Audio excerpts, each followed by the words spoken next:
नाटी दुल्हन। मयंक की बीवी नेहा की हाइट बहुत ही कम थी। वो इतनी नाटी थी कि लोग उसका कई बार मजाक बना देते। अरे नेहा, तेरे लिए तो मुझे किचन में टेबल रखना पड़ेगा। माँ जी, इतनी भी नाटी नहीं हूँ मैं, और हाँ, हिल्स पहनकर तो बिल्कुल आपके बराबर आ जाती हूँ। अरे तेरे पापा ने महंगी कार का लालच दे दिया, वरना तो मेरे बेटे के लिए लंबी लंबी लड़कियों की लाइन लगी थी। क्या बताऊं तुझे, कटरीना फैल थी उनके सामने। पर माँ जी, आपका मयंक भी तो हाइट में कौन सा अभिषेक बच्चन की तरह है जो कटरीना मिल जाती। वैसे भी मेरी और इनकी जोड़ी तो राम सीता की जोड़ी है, राम सीता की। एक दिन सभी खाना खा रहे होते हैं, तभी माँ, दाल बहुत अच्छी बनी है, जरा और देना। रुको जी, मैं लेकर आती हूँ, किचन में है, वैसे भी मैं खड़ी ही हूँ। ये सुनकर सास हंसने लगती है। तुम खड़ी हो या बैठी, एक जैसी लगती हो। बस कीजिए जी, अभी हिल्स नहीं पहनी है, वैसे भी हिल्स पहनती हूँ तो आपके बराबर ही लगती हूँ।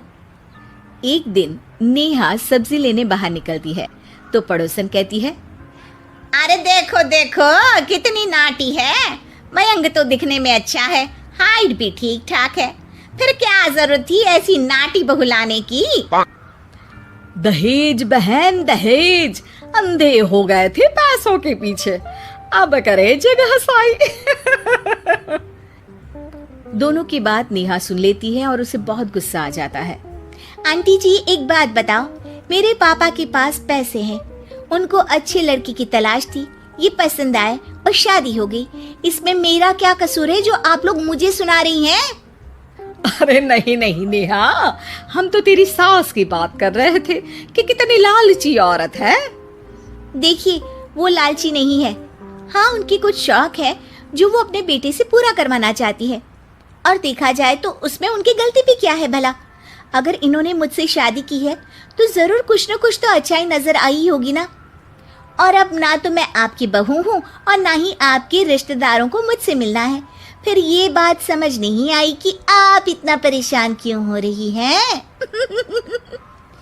ये बोलकर नेहा वहां से निकल जाती है। नेहा, चलो तैयार हो जाओ, हम लोगों को एक पार्टी में जाना है। नेहा तैयार होकर पार्टी में जाती है, जहां मयंक का दोस्त उससे कहता है, अरे मयंक, तू लकी है यार, तेरी बीवी की हाइट इतनी कम है कि तुझे बच्चे की जरूरत ही नहीं है, भाभी ही बच्ची जैसी है।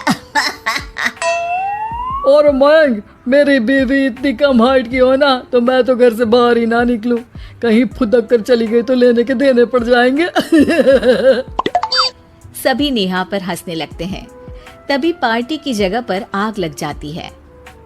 अरे भागो यहाँ से, जल्दी करो, निकलो यहाँ से। अरे लेकिन बाहर के दरवाजे पर ही आग है, अब कैसे बाहर निकलेंगे, कोई रास्ता भी नहीं है। अरे रास्ता है ना, अगर कोई इस खिड़की से बाहर निकलकर अगर सामने के दरवाजे में आग को बुझा दे तो सब निकल सकते हैं। तभी नेहा उस छोटे से जरोखे से बाहर निकलकर आग को बुझा देती है। अरे वाह, भाभी जी ने तो आज हम सबको बचा लिया। वाह भाई वाह, बीवी हो तो ऐसी, अपने पति ही नहीं बल्कि यहाँ मौजूद सभी की जान बचा ली है इसने। भाई मयंक, माफ कर देना, तेरी बीवी तो सच में कमाल है। मुझे ये बात पता है और मुझे मेरी बीवी पर गर्व है। नेहा मुस्कुराकर अपने पति की तरफ देखती है। कुछ दिनों बाद जब नेहा और उसकी सास मार्केट जाती है, वहाँ पर, अरे भैया, ये कपड़ा तो देना, कितने का पड़ेगा? माता जी, ये तो बहुत महंगा कपड़ा है, लेकिन अब बस सिर्फ 2 मीटर ही बचा है, मेरे तो किसी काम का है नहीं ये टुकड़ा, तो आप 100 रुपया ही दे दीजिए। अरे भैया, तो मैं क्या करूंगी इस टुकड़े का, लेकिन वैसे है बड़ा ही सुंदर। तभी नेहा बोल पड़ती है, इसमें तो मेरी पूरी ड्रेस बन जाएगी। ये कहकर वो कपड़ा ले लेती है। अगले दिन नेहा वो ड्रेस पहनकर सास के सामने आती है। अरे वाह नेहा, ये ड्रेस तो बहुत ही सुंदर लग रही है, बड़ी महंगी होगी ना? अरे कपड़ा तो मैंने ही पसंद किया था, बस पूरा नहीं था तो इसने ले लिया। सिर्फ 200 रुपये की ड्रेस है ये पूरी। देखो माँ जी, नाटी होने का भी कम फायदा नहीं है। जैसे तैसे दिन कट रहे थे। सास और पड़ोसियों के मजाक बनाने का सिलसिला चल ही रहा था कि एक दिन मोहल्ले से जोर जोर से आवाज आती है, हाय रे मैं मर गई, भगवान मैं क्या करूं। अरे क्या हुआ? देखते हैं तो सभी एक हॉल के सामने भीड़ लगाकर खड़े हैं। मेरा बेटा प्रिंस गड्ढे में गिर गया है। पड़ोसन जोर जोर से रोने लगती है कि तभी वहां नेहा आ जाती है।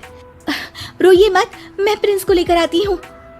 ये बोलकर नाटी सी पतली सी नेहा गड्ढे में घुसकर बच्चे को बाहर ले आती है। अब क्या था, एक बार फिर नेहा के लिए पूरा मोहल्ला तालियां बजाता है। मुझे माफ कर दो नेहा, मैंने तुम्हारी हाइट का कितना मजाक उड़ाया था। कोई बात नहीं मौसी, प्रिंस ठीक है, ये बात है। अब वो दिन आता है जब सास नेहा की तारीफ करती है। वाह बहू वाह, तेरी तारीफें सुन सुनकर तो मैं खुश हो गई। आज तो तूने ये साबित कर दिया कि समाज में इंसान अपने रंग रूप और लंबाई चौड़ाई से नहीं बल्कि साहस और हौसले से काबिल कहलाता है। मुझे माफ कर देना बेटा।